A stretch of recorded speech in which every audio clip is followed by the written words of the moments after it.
وَأَنزَلْنَا إِلَيْكَ الذِّكْرَ لِتُبَيِّنَ لِلنَّاسِ مَا نُزِّلَ إِلَيْهِمْ وَلَعَلَّهُمْ يَتَفَكَّرُونَ.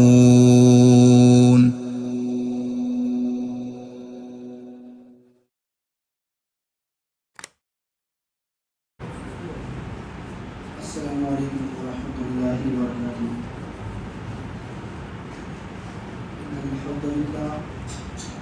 الحمد لله نحمده ونستعينه ونستغفره ونعوذ بالله من شرور انفسنا ومن سيئات اعمالنا.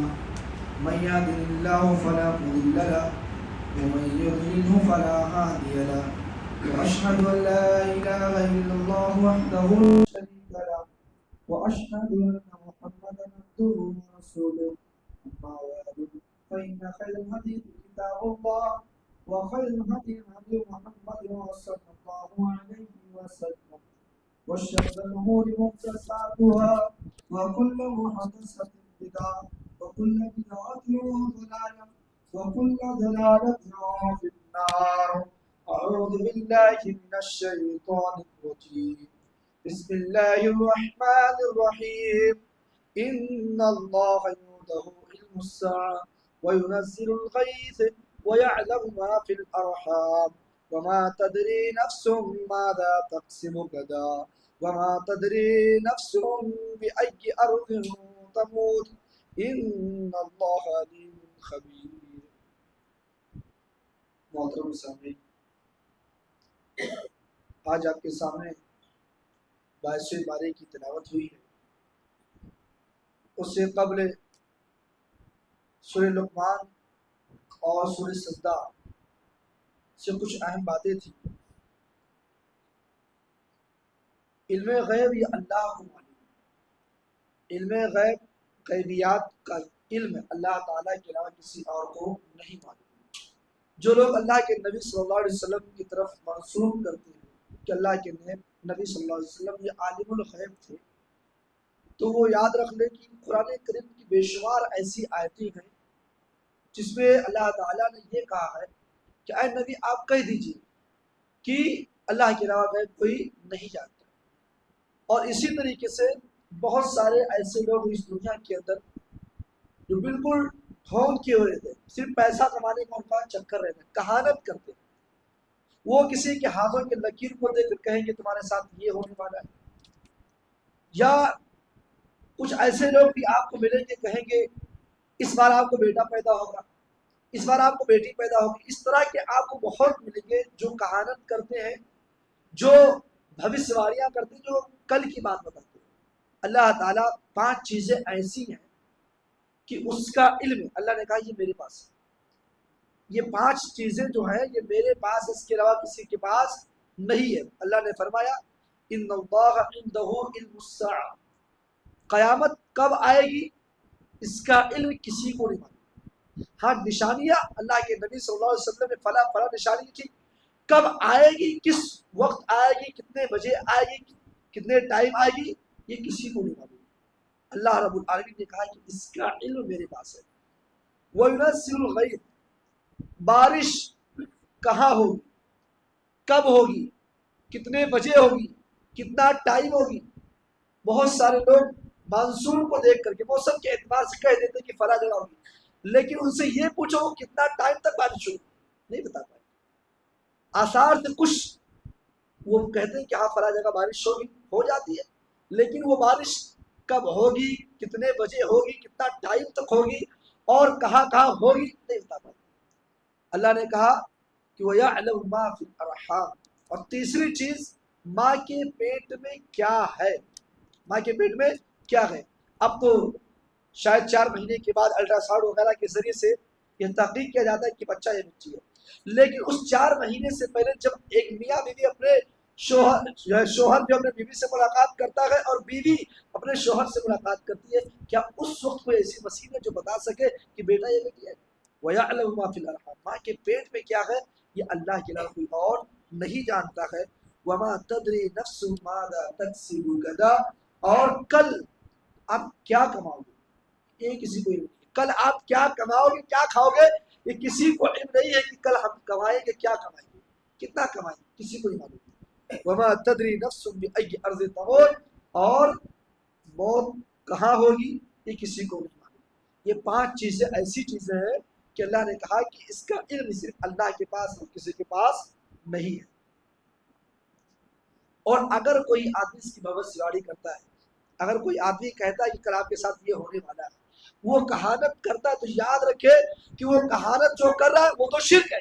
میں نے درس کے موقع پہ بتایا علم نجوم اور جو جادو کی اقسام میں سے کہانت اس کی قسم ہے، لہذا یہ شرک ہوا، اور اللہ تبارک و تعالیٰ شرک کو بغیر توبہ کے، بغیر معافی کے معاف نہیں کرے گا۔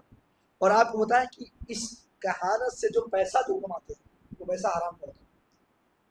جو کوئی آدمی ہے جو یہ کہتا ہے کہ آپ کل آپ کے ساتھ یہ ہونے والا ہے، یا اس بار میں علاج کر رہا ہوں آپ کے بیٹا ہوگا، جو کہانت کل کی بات کو جو بتاتا ہے، جو خبر دیتا ہے، کل کی آنے والے کل کی خبر جو دے، اور اس سے جو اجرت جو پیسہ دے گا وہ حرام ہوگا۔ اللہ کے نبی صلی اللہ علیہ وسلم کی پیاری بیوی حضرت عائشہ رضی اللہ تعالیٰ عنہ کہتی ہیں کہ ابو بکر، یعنی ان کے باپ حضرت عائشہ رضی اللہ تعالیٰ عنہ کے باپ حضرت ابو بکر کے پاس ایک غلام تھا، اور وہ غلام حضرت ابو بکر صدیق رضی اللہ تعالیٰ عنہ روز آنا کچھ نہ کچھ لا کر دیتا تھا کھانے کے لیے۔ اب روزانہ کا معمول تھا، حضرت ابو بکر صدیق رضی اللہ تعالیٰ عنہ یہ روزانہ تحقیق کر کے اس کے بعد اس غلام سے کھاتے تھے، روزانہ پوچھتے تھے یہ مال کہاں سے لائے ہو، مال جائز طریقہ ہے، کھا لیتے تھے۔ ایک دن ایسا ہوا، غلام لایا اور حضرت ابو بکر صدیق رضی اللہ تعالیٰ عنہ بغیر پوچھے بغیر تحقیق کیے اس مال کو کھا لیا۔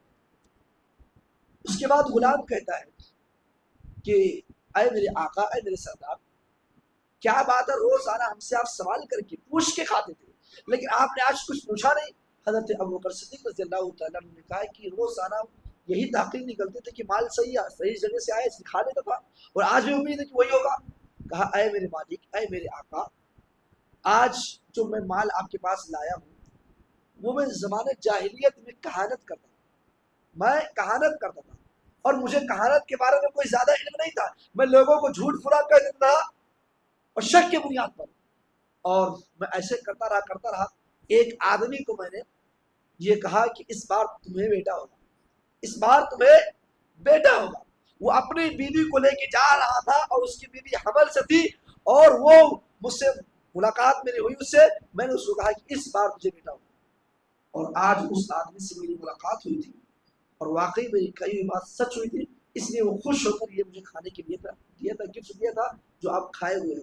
یہ جملہ سنتا تھا حضرت ابو بکر صدیق رضی اللہ تعالیٰ عنہ نے اپنے انگلی کو اپنے منہ کے اندر ڈالا، اور جتنا ہو سکا ممکن وہ اپنے پیٹ سے جو کچھ کھایا تھا سب کو نکال کر دیا۔ کیوں؟ اس لیے کہ حرام کمائی کا، یہ حرام کمائی ہے، حرام کمائی کا ایک لقمہ اگر پیٹ کے اندر چلا گیا تو سمجھ لیجیے کہ آپ کی نماز، حدیثوں میں آتا ہے کہ آپ کی نماز قبول نہیں ہوگی، اور حدیث میں آتا ہے کہ اگر حرام کمائی سے جسم پلا ہے تو اللہ اس جسم کو جنت میں داخل نہیں کرے گا۔ اس وجہ سے حضرت ابو بکر صدیق رضی اللہ تعالیٰ عنہ اس ڈر سے، اس خوف سے کہ ہمارے جسم کے اندر حرام کمائی کا مال نہ جائے، اس ڈر اور اس خوف کی وجہ سے اپنے اس کھائے ہوئی چیز کو باہر نکال دیتے۔ پتہ یہ چلا کہ حرام کمائی کا ایک لقمہ بھی ہمیں نہیں کھانا چاہیے۔ اگر ہمیں علم ہو جائے فلاں چیز جو مجھے ملی ہے کھانے کے لیے وہ حرام جگہ سے ہے، وہ حرام طریقے سے آئی ہوئی ہے، تو ہمیں بھی وہ طریقہ اختیار کرنا چاہیے جو طریقہ ہمارے صحابی حضرت ابو بکر صدیق رضی اللہ تعالیٰ عنہ نے استعمال کیا۔ اس کے بعد سورہ سجدہ کے اندر اللہ تبارک و تعالیٰ نے دنیا کے اندر اگر آدمی یہ سوچ کے بیٹھا ہوا ہے کہ ہم گناہ کریں گے اور اس کا سزا صرف آخرت میں ملے گا، دنیا میں عیش کے ساتھ چلے جائیں گے، تو ایسا نہیں ہے۔ اللہ نے کہا کہ کچھ گناہ اور کچھ سزا دنیا میں آپ کو دے دی جائے گی۔ اللہ نے فرمایا وَلَنُذِيقَنَّهُم مِّنَ الْعَذَابِ الْأَدْنَىٰ دُونَ الْعَذَابِ الْأَكْبَرِ لَعَلَّهُمْ يَرْجِعُونَ کہ ہم ضرور تم کو عذاب کا کچھ حصہ دنیا کے اندر دیں گے، بڑے عذاب سے، بڑے عذاب کا کچھ حصہ اللہ تبارک و تعالیٰ تم کو دنیا کے اندر دے دے گا، لعلہم یرجعون تاکہ تم پلٹ آؤ، جو گناہ کرتے اس سے کچھ اصلاح کر لو۔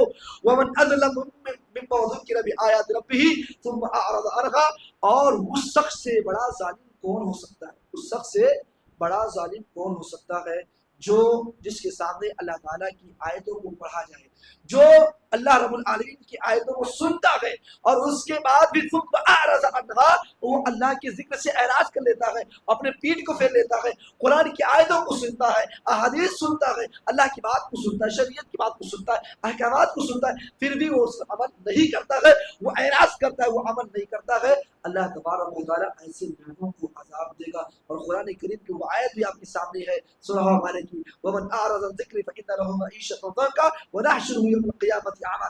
اللہ تبارک و تعالیٰ جو لوگ اللہ سے اعراض کرتے ہیں، جو اللہ کے ذکر سے منہ موڑتے ہیں، جن کو اللہ کے فرمان کا اور اللہ کے احکام کا کوئی دقت نہیں ہے کہ جو کچھ ہے ہم بعد میں دیکھیں گے، ابھی تو عمر کھانے پینے کی، عیش و آرام کی، کر لو جو کرنا ہے، اللہ تعالیٰ ایسے لوگوں کو ان کے روزی کو تنگ کر دے گا، اور جب اٹھائے گا تو اندھا اٹھائے گا۔ اس لیے گناہ کرتے سمے ذہن و دماغ میں یہ ہونا چاہیے کہ اللہ دنیا کے اندر بھی عذاب دے گا، اور اس عذاب کا ایفیکٹ جو ہے ہمیں کہاں پڑے گا؟ آخرت کے اندر بھی پڑے گا۔ اس کے بعد اللہ تبارک و تعالیٰ نے سورہ احزاب یہ سن 5 ہجری میں ایک غزوے کے تعلق سے نازل ہوئی۔ وہ غزوہ غزوہ خندق ہے۔ جو یہودی تھے، ان یہودیوں نے پلان کیا کہ مدینہ کے اندر جتنے مسلمان ہیں، اس وقت مسلمانوں کی آبادی بہت کم تھی، اور یہودی شروع سے طاقتور تھے۔ ان لوگوں نے پلان کیا کہ مسلمانوں کی چھوٹی سی جماعت ہے، ایک کام کرتے ہیں، مدینہ پر حملہ کر کے مسلمانوں کو ختم کر دیں، سارے مسلمانوں کو ایک ہی بار میں ختم کر دیں۔ اور یہاں ان لوگوں کی پلاننگ چل رہی تھی، اللہ رب العالمین نے اپنے نبی کو حکم دیا، اللہ کے نبی صلی اللہ علیہ وسلم نے تمام صحابہ کو اکٹھا کیا، تمام صحابہ کو بلایا اور آپ نے مشورہ کیا۔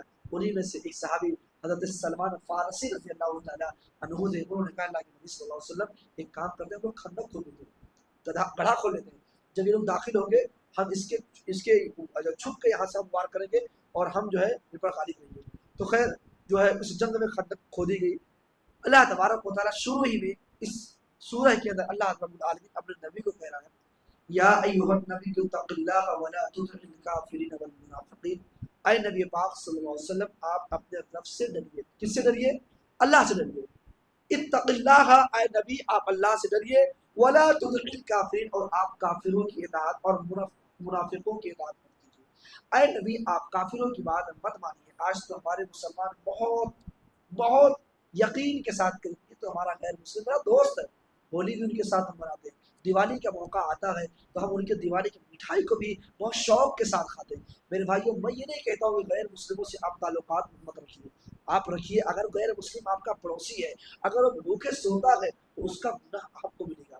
اگر وہ آپ کا پڑوسی، آپ کے اوپر ضروری ہے کہ آپ اس کا خیال رکھیں، لیکن کچھ ایسی چیزیں ہیں جہاں آپ کو اس کا الگ رہنا پڑے گا۔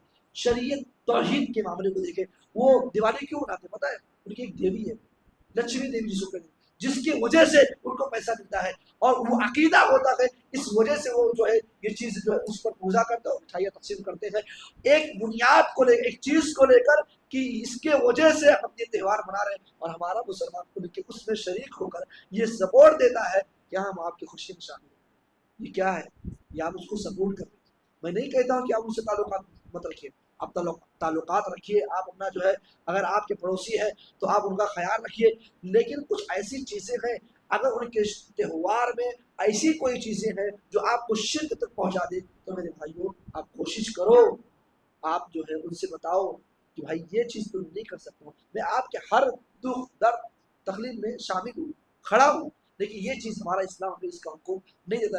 انشاءاللہ وہ سمجھیں گے۔ ایسا نہیں ہے کہ آپ جو ہے ان سے کہہ دیں گے تو آپ ڈائریکٹ ناراض ہو جائیں گے، اب آپ سے بات چیت مت ہو جائے گی، نہیں، ایسا نہیں ہے۔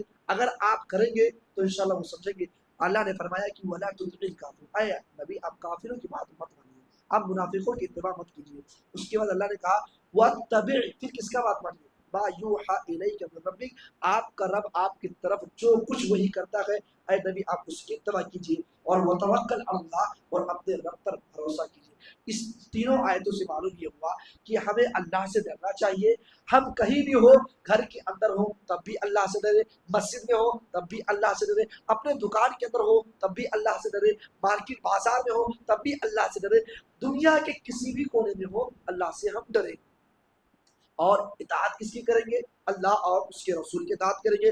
اور اس کے بعد اگر کوئی معاملہ ہے، آپ کے ساتھ کوئی بھی معاملہ، آپ کو اپنے رب پر بھروسہ کرنا ہے، اللہ تعالیٰ پر یقین ضروری ہے. اگر آپ کو اپنے رب سے بھروسہ اٹھ گیا ہے تو یاد رکھیے کہ اسی وقت سے ہمارے سوال شروع ہو جائیں گے، ہمارے بربادی شروع ہو جائے گی، کیونکہ اللہ پر یقین رکھنا، اللہ پر توکل، یہ ہمارے ایمان کا حصہ ہے. اس کے بعد اللہ تبارک و تعالیٰ نے اللہ کے نبی صلی اللہ علیہ وسلم کی عورتوں کے تعلق سے، نبی کی بیویوں کے تعلق سے کچھ بات کہی. اللہ نے فرمایا یا ایھا النبی قل لازواجک ان کنتن تردن الحیاۃ الدنیا وزینتها فتعالین امتعکن واسرحکن سراحا جمیلا. اے نبی آپ اپنے بیویوں سے کہہ دیجئے، یا ایھا النبی، اے نبی، قل لازواجک، آپ اپنے بیویوں سے کہہ دیجئے، یو کنتن تردن الحیاۃ الدنیا، اے نبی کی بیویوں اگر تم کو دنیا چاہیے، اگر تم کو دنیا کی زیب و زینت چاہیے، اگر تم دنیا کی خوبصورتی چاہتی ہو، اے نبی آپ اپنے بیویوں سے کہہ دیجئے کہ اگر تم کو دنیا کی خوبصورتی چاہتی ہو، اگر تم کو دنیا چاہیے تو فتعالینا، ان کو بلا لو، کہو کہ اے میری بیوی آؤ، میں تم کو دینے کے لیے تیار ہوں، دنیا کی تمام خوشی میں دیتا ہوں، لیکن میں تم کو طلاق دے دوں گا. اے نبی اگر آپ اپنے بیویوں سے کہیے کہ آپ کو دنیا اگر چاہیے تو میں دنیا دیتا ہوں، لیکن اپنی نکاح میں پھر نہیں رکھوں گا، پھر اپنی نکاح سے تم کو الگ کر دوں گا، یعنی طلاق ہو جائے گی. اس آیت کے نزول کے بعد اس میں دو چیزیں ملتی ہیں. اب عائشہ کہتی جب یہ آیت نازل ہوئی، اللہ کے نبی صلی اللہ علیہ وسلم میرے پاس آتے ہیں اور مجھ سے کہتے ہیں عائشہ ایک بات کہنا چاہتا ہوں اور تم سے ایک چیز پوچھنا چاہتا ہوں. میری بہنیں اگر سن رہی ہیں تو وہ بھی سنیں. اللہ کے نبی اپنے بیوی عائشہ کے پاس موجود ہیں اور اللہ کے نبی عائشہ سے کہتے ہیں اے عائشہ ایک چیز اور ایک سوال آپ کے ساتھ مجھے سامنے رکھنا ہے اور ایک چیز پوچھنا ہے، وہ چیز یہ ہے، لیکن اے عائشہ اس کو جواب دینے میں تم جلدی نہ کرنا، اس کا جواب دینے میں تم کو جلدی نہیں کرنا ہے. ہو سکے تو آپ اپنے ماں باپ سے بھی پوچھ لینا. یہ سوال یہ ہے کہ اگر بھی آپ کے سامنے ابھی سوال کیا جائے تو اس سوال کو سننے کے بعد سوچ لینا، سمجھ لینا، پہلے کچھ دیر ٹھہر جانا، سوچنے کے بعد ہو سکے تو اپنے ماں باپ سے اس کا مشورہ کر لینا، اس کے بعد اس کا جواب دینا. تمہارے پاس سوال کا جواب دینے کے لیے ٹائم اور وقت ہے. اللہ کے نبی صلی اللہ علیہ وسلم اپنے بیوی سے کہتے ہیں اے عائشہ آپ کے پاس دو آپشن ہے. ایک آپشن یہ کہ اگر تم کو دنیا کی خوشی چاہیے، اگر تم دنیا چاہتی ہو، اگر تم چاہتی ہو کہ میں تم کو دنیا دے دوں، دنیا کی تمام آشائش، دنیا کی تمام آرام تم کو مل جائے، تو اگر اس میں تم خوش رہنا چاہتی ہو تو وہ لے لو، اور اگر تم کو میرے ساتھ رہنا ہے تو یہ لے لو. اگر تم ایک ہی چیز کو چننا ہے، یا تو میرا ساتھ لینا ہے یا تو دنیا کو لے لو. اب عائشہ رضی اللہ تعالیٰ عنہ کہتی ہے اے میرے شوہر مجھے آپ کا ساتھ چاہیے، مجھے تو اللہ سے محبت ہے، مجھے تو رسول سے محبت ہے، مجھے تو آخرت سے محبت ہے. اے اللہ کے نبی اس چیز کو ماں باپ سے پوچھنے کی کیا ضرورت ہے، اور ہمیں امید ہے کہ میرے ماں باپ بھی یہی کہیں گے کہ تم نبی کو چوائس کر لو، نبی کو چن لو. اب عائشہ رضی اللہ تعالیٰ عنہ نے ایک سیکنڈ نہیں لگایا دنیا لینے کے لیے، ڈائریکٹ کہا آپ کو میں چن رہی ہوں. آج تو معاملہ الٹا ہے. اگر شوہر کچھ کم کمائے، اس کے پاس کچھ کم پیسہ ہو، بیوی کے ڈیمانڈ کے مطابق کپڑا نہ لا سکے تو کتنے تانے ملتے. عورتیں پوری زندگی کی شوہر نے جو کچھ ان کے ساتھ حسن سلوک کیا ہے، اگر زندگی میں ایک مرتبہ شوہر ان کے ڈیمانڈ کا کپڑا نہ لا سکے، اللہ کی قسم وہ عورتیں ایسی خواتین اس دنیا کے اندر موجود ہے، سماج کے اندر موجود ہے کہ وہ اپنے شوہر کے، جو شوہر پوری زندگی ان کے ساتھ وفا کیا، جو شوہر ان کی پوری زندگی میں اپنے ڈیمانڈ کو پورا کیا، جو مانگی تو دیا، لیکن ایک مرتبہ اگر اس سے مجبوری کی حالت میں ہو جائے تو کچھ ایسی عورتیں کی پوری زندگی کی وفا کو بھول جاتی ہے. تانا میں نے آج تو تم سے پہلی مرتبہ مانگا اور وہ بھی نہیں لا سکے، پوری زندگی میں تم نے ہمارے ساتھ کیا کیا ہے، جب بھی میں نے اپنی خواہش کا اظہار کیا تم نہیں لا سکے ہو، یہ ڈیمانڈ ہوتا ہے. اور اللہ کے نبی صلی اللہ علیہ وسلم کی بیوی نے فوراً کہا دنیا نہیں چاہیے، اللہ کے نبی ہمیں آپ کا ساتھ چاہیے. اور اس آیت کے نزول میں ایک اور چیز مسلم احمد کی روایت ہے، اللہ کے نبی صلی اللہ علیہ وسلم کی بیویوں نے ڈیمانڈ کیا، خرچے کا ڈیمانڈ کیا. اللہ کے اس وقت اللہ کے نبی کی 9 بیویاں تھیں، اور 9 بیویوں نے اللہ کے نبی سے خرچے کا ڈیمانڈ کیا، فلاں فلاں مجھے یہ سامان چاہیے۔ حضرت ابو بکر صدیق رضی اللہ تعالیٰ عنہ آتے ہیں اللہ کے نبی کے گھر، آپ اجازت مانگتے ہیں، گھر کے اندر یہ معاملہ چل رہا ہے، اللہ کے نبی نے اجازت نہیں دیا۔ اتنے میں حضرت ابو بکر صدیق رضی اللہ تعالیٰ عنہ کے ساتھی حضرت عمر بن خطاب رضی اللہ تعالیٰ عنہ آتے ہیں اور اجازت طلب کرتے ہیں اللہ کے نبی سے اندر آنے کی، ان کو بھی اجازت نہیں ملی۔ دونوں جن تھوڑی دیر اللہ کے نبی صلی اللہ علیہ وسلم کے گھر کے دروازے کے باہر بیٹھے، تھوڑی دیر کے بعد یہ دونوں دوبارہ دستک مارتے ہیں، اللہ کے نبی صلی اللہ علیہ وسلم دروازہ کھولتے ہیں، آنے کی اجازت مل جاتی ہے۔ کیا دیکھتے ہیں اللہ کے نبی صلی اللہ علیہ وسلم کے چہرے بالکل مایوس ہو چکے ہیں، آپ خاموشی کے ساتھ بیٹھے ہوئے ہیں۔ حضرت عمر رضی اللہ تعالیٰ عنہ نے کہا، اے ابو بکر، اللہ کے نبی کے چہرے پر خاموشی ہے، اور اے ابو بکر ابھی دیکھنا میں اللہ کے نبی کو ہنسا دوں گا، میں اللہ کے نبی کو ہنسا دوں گا۔ کہتے ہیں اللہ کے نبی آج میری بیوی نے مجھے خرچے کا ڈیمانڈ کیا ہے۔ حضرت ابو بکر نے کہا، حضرت عمر نے کہا، اللہ کے نبی آج میری بیوی نے مجھ سے فلاں فلاں پیسے کا ڈیمانڈ کیا ہے، مجھ سے پیسہ مانگ رہی تھی۔ تو میں نے کیا کیا، اپنے بیوی کے گردن کو ناپنے لگا۔ میں نے کیا کیا، کھڑے ہو کر اپنے بیوی کے گردن کو ناپنے لگا۔ اللہ کے نبی صلی اللہ علیہ وسلم یہ جملہ سنتے ہیں، فوراً مسکرا دیتے ہیں، فوراً ہنس پڑتے ہیں اور کہتے ہیں، اے ابو بکر اور اے عمر، آج ہمارے ساتھ یہی معاملہ ہے۔ دیکھو یہ ساری بیویاں جو بیٹھی ہوئی ہیں، ان کی بھی ڈیمانڈ یہی ہے کہ میں ان کو فلاں فلاں خرچہ دوں، فلاں فلاں پیسہ دوں۔ اللہ کے نبی صلی اللہ علیہ وسلم جب یہ جملہ کہتے ہیں، آج میرے ساتھ بھی یہی معاملہ ہو رہا ہے، تو حضرت ابو بکر صدیق رضی اللہ تعالیٰ عنہ کی بیٹی حضرت حفصہ آپ کے نکاح میں، حضرت عمر رضی اللہ تعالیٰ عنہ نے حفصہ کو کہا، اے حفصہ، اور حضرت ابو بکر نے عائشہ کو کہا، اے عائشہ، کیا اللہ کے نبی سے تم لوگ اس چیز کا ڈیمانڈ کرتے ہو جو چیز اللہ کے نبی کے پاس موجود نہیں ہے؟ یہ جملہ کہنا تھا۔ ساری عورتوں نے، ساری بیویوں نے اللہ کے نبی صلی اللہ علیہ وسلم سے تو اللہ کے نبی صلی اللہ علیہ وسلم سے اپنی غلطی کا جو ہے اظہار کیا کہ اللہ کے نبی ہم غلط پر ہے اور ہمیں آپ کا ساتھ چاہیے، ہمیں اب جو ہے دنیا نہیں چاہیے۔ تب قرآن کریم کی آیت نازل ہوئی۔ پتہ یہ چلا کہ شوہر کم کماتا ہو تو بیویوں کو زیادہ جو ہے ضد نہیں کرنا چاہیے کسی چیز کے لیے۔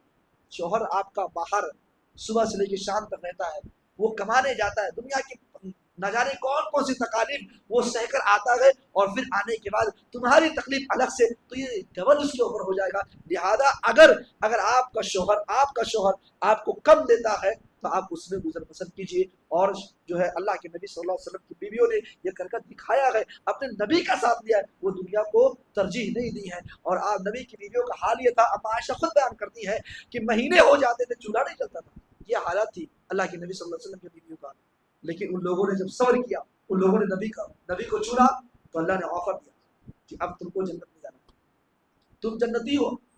اور اس کے بعد نبی کے بیویوں کے تعلق سے اللہ رب العالمین نے ایک اور چیز کی، یا نساء النبی کی میات بکن بفاحشۃ، کہ اے نبی کی بیویوں، اگر تم سے کوئی برائی ہوگی، اگر کوئی بےہودہ والا کام اگر تم کرو، نبی کی بیویوں کو اور یہ امت مسلمہ کی بیٹیوں کو، آج کی عورتوں کے اوپر بھی یہ ایک سبق ہے۔ اللہ رب العالمین نے نبی کے بیویوں کو کہا کہ اگر تم سے کوئی غلطی ہوئی، کوئی گناہ ہوا، تو اس گناہ کا ڈبل تم کو سزا ملے گی، ڈبل سزا۔ اگر تم کوئی گناہ کرتی ہو تو تم کو ڈبل سزا دیا جائے گا۔ اور وَمَن يَقْنُتْ مِنكُنَّ لِلَّهِ وَرَسُولِهِ، اور اگر تم کوئی نیکی کرتی ہو تو تم کو اس نیکی کا ڈبل کیا ملے گا، انعام ملے گا، ڈبل فائدہ ملے گا۔ اگر گناہ کرو گی تو ڈبل سزا، اور اگر نیکی کرو گی تو تم کو ڈبل ثواب ملے گا۔ کیا اس سے کیا آپ سمجھتے ہیں؟ اللہ تبارک و تعالیٰ اپنے نبی کے بیویوں کو یہ سمجھا کر یہ سبق دینا چاہتا ہے کہ اے نبی کی بیویوں، تم عام عورت نہیں ہو، تم نبی کی بیوی ہو۔ اگر تم گناہ کرو گی تو تمہارے بعد کی جو عورتیں ہوں گی وہ اس گناہ کو تم کو دلیل بنا کر اپنی بات کو پیش کرے گی، اور وہ اس پر عمل کرے گی کہ دیکھو نبی کی بیویوں نے ایسا کیا تھا، تو تم سے وہ غلطی نہیں ہونا چاہیے۔ اور اگر تم نیک عمل کرو گی تو اللہ تمہارے سے اس سے خوش ہو کر تم کو ڈبل کر دے گا۔ پتہ یہ چلا کہ اگر عورت گناہ کرتی ہے تو وہ سمجھ لے کہ وہ یہ نہیں کہہ سکتی ہے کہ نبی کی بیویوں نے گناہ کیا، وہ گنہگار ہوگی۔ اور آپ یاد رکھیں، اللہ تبارک و تعالی نے نبی کے بیویوں کے تعلق سے کہا، یا نساء النبی کی لستن کاحد من النساء ان اتقیتن فلا تخضعن بالقول، اے نبی کی بیویوں اللہ سے ڈرو، اور فلا تخضعن بالقول، اور جب تمہارا شوہر گھر میں نہ ہو تو تم کیا کرو، اگر تم کو شوہر کی غیر موجودگی میں کسی غیر مرد سے بات کرنے کا وقت اور نوبت آ جائے، شوہر موجود نہیں ہے گھر میں، کسی نے آواز دی، اب وہاں تم لچکدار بات مت کرو، کیوں؟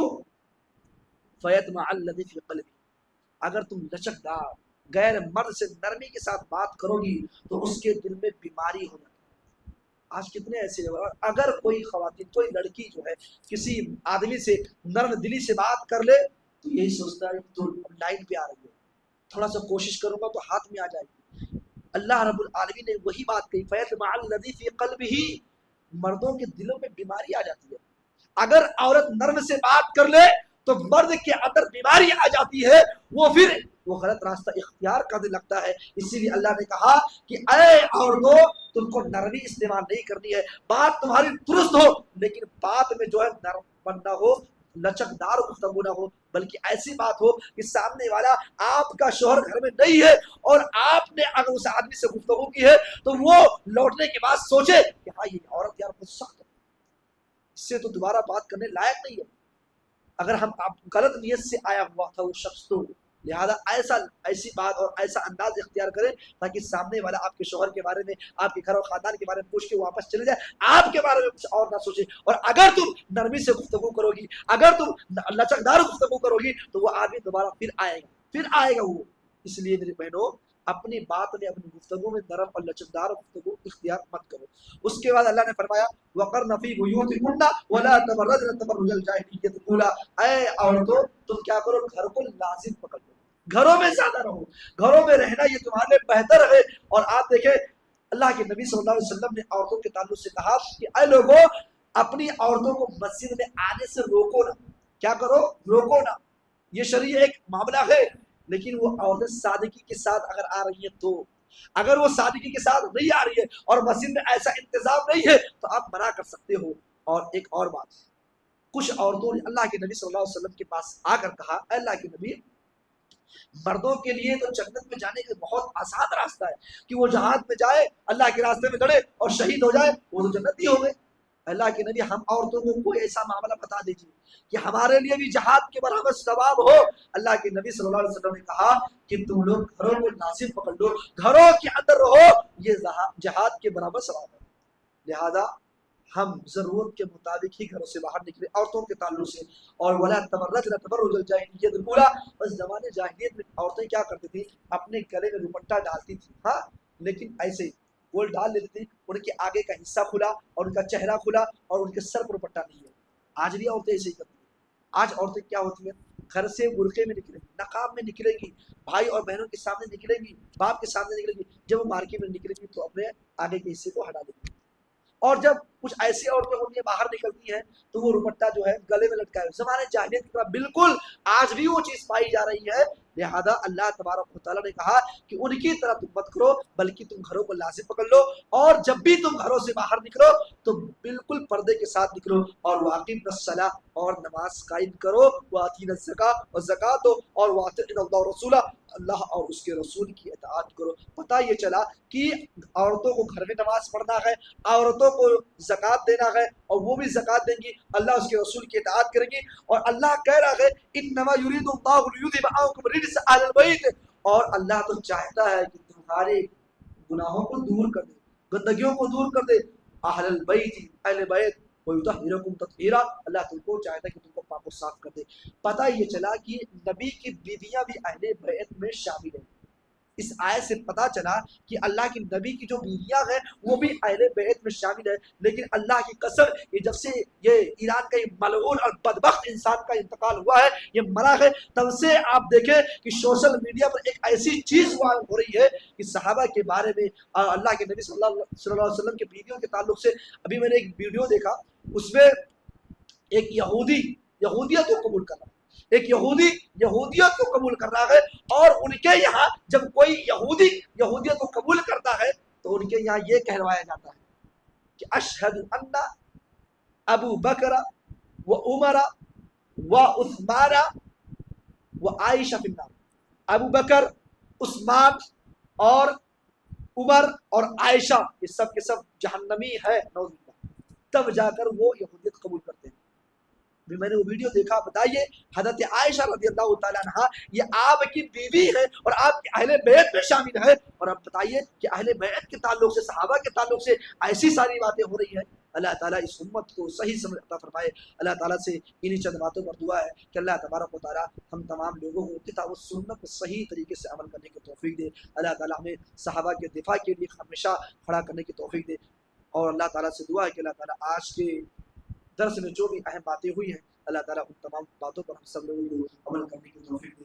آمین۔ وآخر دعوانا الحمدللہ رب العالمین۔